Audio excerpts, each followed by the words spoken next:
professional undertaking does not have any exception in cases of fraud, which is discovered in good time. Yes?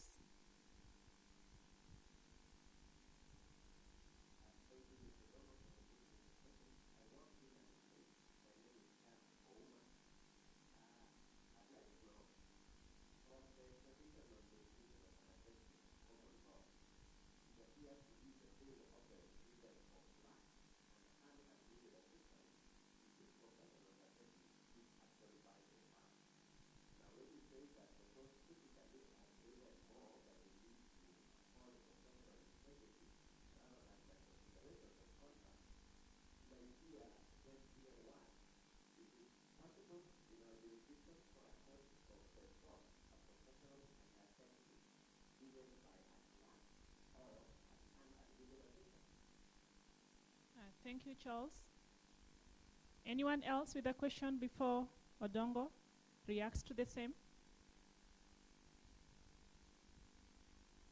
Allow me to take this opportunity to invite Mr. Odongo back to give us his reaction. Thank you.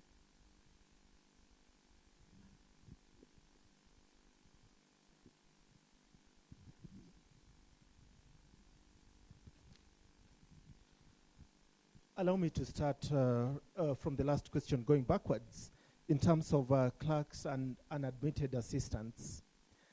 You know, the court takes the view that advocates are officers of the court, and therefore, in conveyancing business, they are acting as professionals. All right, Charles? Then now, when it comes to a clerk or an admitted assistant employed by an advocate, the basic law is one of vicarious liability, vicarious professional liability, you know, which has been observed in a number of cases. For example, you know, at common law, for example, you'd have Rondell versus Worsley or Lloyd versus Gray Smith, common law cases. But when we come locally to our jurisdiction, the court would always want to hold the advocate liable for any negligence or mistake of you know, of the assistant or the clerk, and I think that is what even happens in litigation cases. Maybe as we open it up to plenary, others will have a chance to, you know, give their mind on this. So the basic law is one of vicarious liability, because the professional undertaking will go under the letterhead of the law firm. Coming back to Mary on fraud. We know that it is the objective of the law to enforce good practice. And you know, that is how idealistic the law is. Exceptions to the law on professional undertaking could come, for example, where a client you know, is going to make an advocate to engage in fraud. Are we together, Mary? There are cases, for example, of can a conveyancing transaction be handled through money that probably has is a proceeds of money laundering, for example. And we are clear on what the Proceeds of Money Laundering Act says about this. The advocate, at the end of the day, as a matter of ethical practice, is bound to prevent fraud and to report instances of fraud should they arise.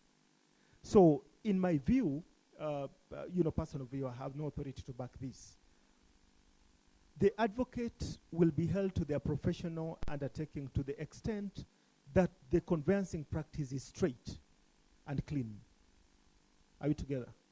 So that if anything contrary to that in terms of fraud, you know, mistake of client, etc., the professional liability of the advocate has limits and will not, no professional undertaking should be given to cover instances of fraud or any malpractice.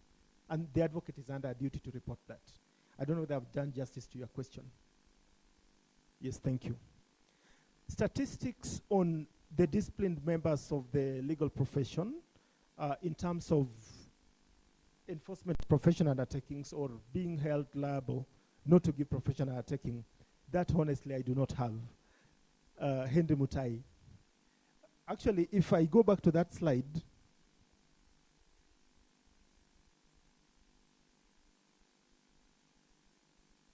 I pointed out during the presentation that there are two modes of enforcement of a professional undertaking given by an advocate. Professional misconduct, that is disciplinary action under the society, and secondly, court action. My presentation seems to have been biased, Bwana Mutai, more on the cases, isn't it? And that's why I gave a list of authorities, that the Court of Appeal or the court tries to narrow down on an advocate in their practice. But unfortunately, I did not give statistics from Law Society on professional misconduct regarding professional undertakings. Are we together?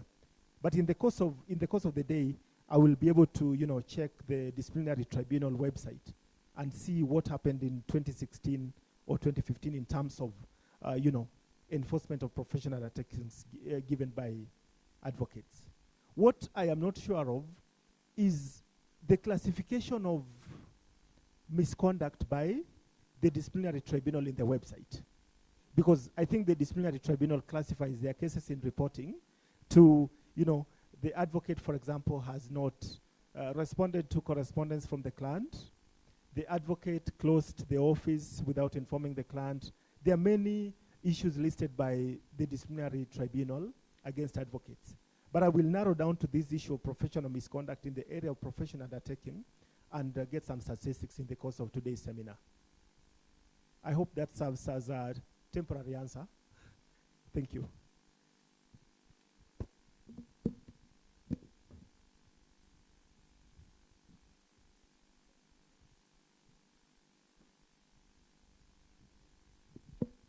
Mr. Odongo has been brief and informative again.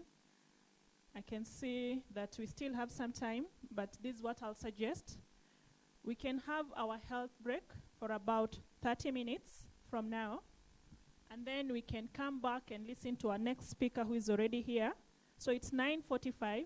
I invite us to have a health break until about 10:20 we come back. Thank you.